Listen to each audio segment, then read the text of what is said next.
अस्सलाम वालेकुम नाज़रीन, आइए देखते हैं एनएनए न्यूज़ पर आज की ताज़ा तरीन खबरें। मैं हूं डॉक्टर हाफिज़ मोहम्मद ख्वाजा खत। दोस्तों, आज हमारे लिए बहुत गर्व का विषय है कि हम लोग एआईसीसी के सेशन में शामिल हो रहे हैं और ऐसी जगह पे शामिल हो रहे हैं जो अपने आप में एक ऐतिहासिक जगह है, इस देश के निर्माण में जिसकी बहुत बड़ी भूमिका है। और हम गुजरात में ये एआईसीसी सेशन इसलिए कर रहे हैं कि गुजरात में स्वतंत्रता आंदोलन की जड़ है। गुजरात वो भूमि है जहां हमारे राष्ट्रपिता महात्मा गांधी, सरदार वल्लभ भाई पटेल जी, दादा भाई नौरोजी जी का जन्म स्थान है, उनकी कर्मभूमि है। तो जब यहाँ पे एआईसीसी सेशन हो रहा है तो हमारा उद्देश्य यही है कि हम अपनी जड़ में जाएं, अपने जड़ को मजबूत करें, क्योंकि हमारे सामने एक बहुत बड़ी चुनौती है।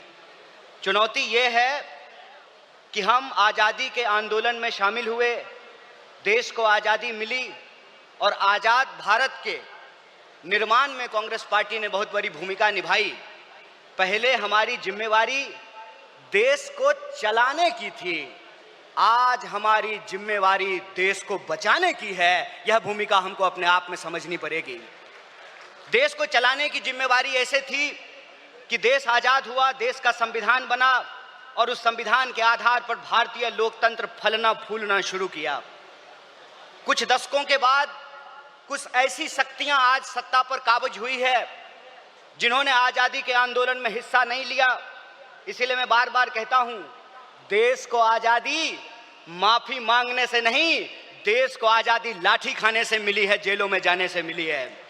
यह जो आज़ादी मिली है, इस आज़ादी को जो लोग मानते नहीं हैं, कहते हैं ना, जिन्होंने अपना खून पसीना नहीं बनाया हो घर को बनाने में, उनको घर की बचाने की कोई जद्दोजहद नहीं होती है। घर को जब बिगड़ रहा हो तो उनको कोई तकलीफ नहीं होती है। जो संविधान को बनाए हैं वही संविधान को बचाना चाहते हैं, जो आज़ादी दिलाए हैं वही आज़ादी को बचाना चाहते हैं, जो देश को बनाए हैं उन्हीं को देश को बचाना पड़ेगा। बताइए, कांग्रेस पार्टी का एक एक कार्यकर्ता जो देश की आज़ादी पर गर्व करता है, देश के स्वतंत्रता आंदोलन पर गर्व करता है, उस आज़ादी को बचाने के लिए आप संघर्ष करेंगे कि नहीं करेंगे? अगर आप संघर्ष करेंगे तो ये लड़ाई बिल्कुल आमने सामने की लड़ाई है। ये लड़ाई है कि एक तरफ वो लोग हैं जो काली टोपी पहनते हैं, एक तरफ हम लोग हैं जो सफेद टोपी पहनते हैं। वो जो काली टोपी पहनने वाले लोग हैं वो काले कानून लेकर के आते हैं। हम सफेद टोपी पहनने वाले लोग जो हैं वो गरीबी का अंधियारा मिटा करके, बेकारी का अंधियारा मिटा करके हम रोजगार का अवसर लाना चाहते हैं। हम अन्याय को समाप्त करके सामाजिक, आर्थिक और राजनीतिक न्याय लेकर के आना चाहते हैं। इसीलिए आज जब मैं आपके बीच में बोल रहा हूं तो सबसे पहले जो ड्राफ्ट है रेजोल्यूशन की, मैं उसके समर्थन में बोल रहा हूं। और यह जो न्याय पथ है जिसको लेकर के हमारा संकल्प है कि इस न्याय पथ पर हम चलेंगे, और न्याय पथ पर चलने का मतलब यह है कि देश में कहीं भी अन्याय होगा, चाहे वो अन्याय दलितों के खिलाफ हो, चाहे वो अन्याय गरीबों के खिलाफ हो, चाहे वो अन्याय पिछड़ों के खिलाफ हो, चाहे वो अन्याय आदिवासियों के खिलाफ हो, महिलाओं के खिलाफ हो, किसानों के खिलाफ हो, मजदूरों के खिलाफ हो, किसी भी भारतीय के खिलाफ अगर कोई अन्याय होगा तो उस काली टोपी वाले अन्याय के खिलाफ हम सफेद टी शर्ट पहन करके राहुल गांधी जी के बताए रास्ते पर चलेंगे। हम न्याय का योद्धा बनेंगे और न्याय का जो हमारी पहचान है, न्याय का जो हमारा ये सिंबल है, उसी से हम इस देश को बचा सकते हैं। और देश को बचाने की जो मुहिम है, इस संबंध में मैं आपको बता दूं कि आज एनएसयूआई का स्थापना दिवस है, फाउंडेशन डे है। स्टूडेंट और यूथ की एक बहुत बड़ी भूमिका है। स्टूडेंट और यूथ अलग अलग तरीके से इस देश में अपने हक और अधिकार को लेकर के संघर्ष कर रहे हैं। यह जो लड़ने वाले लोग हैं, जो न्याय के लिए लड़ रहे हैं, वो असल में कांग्रेसी हैं। और जो विचारधारा से कांग्रेसी हैं उनको हमको साथ लेकर के आना पड़ेगा। और मैं कांग्रेस के एक एक कार्यकर्ता को धन्यवाद देना चाहता हूं कि आप इस दौर में कांग्रेसी हैं जब लोग गद्दारी कर रहे हैं, कांग्रेस पार्टी के साथ बेवफाई कर रहे हैं, चंद दौलत के लिए, चंद सिक्कों की खनक के लिए अपनी पार्टी से गद्दारी करके उस विचारधारा से समझौता कर रहे हैं, उस वक्त आप कांग्रेस का झंडा थाम करके खड़े हैं। आप सिर्फ कांग्रेस के कार्यकर्ता नहीं हैं, इस देश को बचाने वाले आप जो है सेनानी हैं। जो स्वतंत्रता आंदोलन इस देश को मिला है, स्वतंत्रता सेनानियों ने जो स्वतंत्रता हमको दिलाई है, उस स्वतंत्रता को बचाने वाले आप संविधान सेनानी हैं। इसीलिए मैं आप सबसे अपील करने के लिए आया हूं कि ये आमने सामने की लड़ाई है, ये विचारधारा की लड़ाई है, और इस दौर में हमको उस रास्ते पे नहीं जाना है जो आसान रास्ता है, जो लालच का रास्ता है, जो कुर्सी का रास्ता है। मैं कहता हूं कि इतिहास ने हमको मौका दिया है, कांग्रेस पार्टी ने हमको मौका दिया है, तो हम एमपी एमएलए बनने की कोशिश जरूर करें, लेकिन हम जिस दौर में रह रहे हैं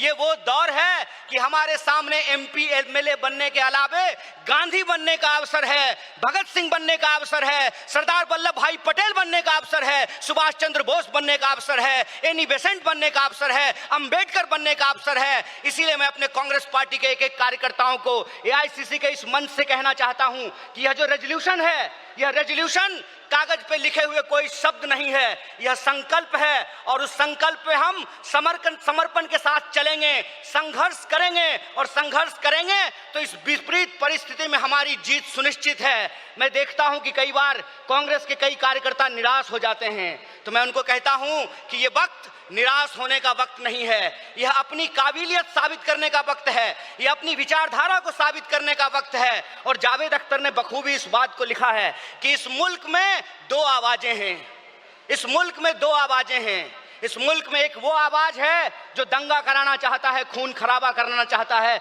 नफरत फैलाना चाहता है, और एक वो आवाज है जो मोहब्बत और न्याय की आवाज को बुलंद करना चाहता है। इसीलिए हम कहते हैं कि मुझे पामाल रस्तों का सफर अच्छा नहीं लगता, जिस दर जाते हैं लोग उधर जाना अच्छा नहीं लगता।